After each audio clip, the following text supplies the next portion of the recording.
You can safely bet, with a spoon at the ready, this girl is thinking of her next meal. But she doesn't know when it will be or where it will come from. In northern Yemen, as many as 1 million people are living in camps beyond the reach of aid groups. While Yemen isn't officially in a state of famine, it must feel like it here. Lunch has been cooking for 2 hours and it's not ready yet. We have no gas or proper firewood. We are under siege and we have nothing.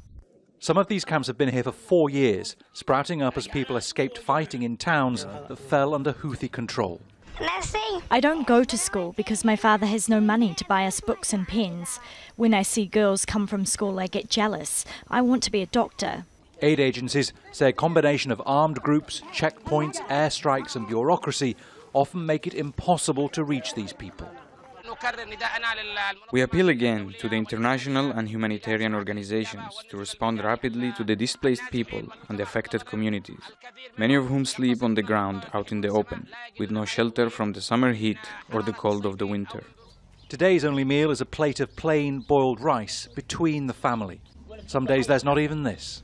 It's nowhere near the amount of nutrition these children need if they're to have any chance of surviving through this conflict. The UN uses various calculations, including the percentage of people dying from malnutrition, when deciding when to declare a famine. And there are 3 million children and new mothers in Yemen battling malnutrition. But declaring a famine makes no difference to people trapped in areas out of the reach of aid groups because of conflict. They need a ceasefire, and that might only come when the warring parties sit down and talk. Bernard Smith, Al Jazeera, Djibouti.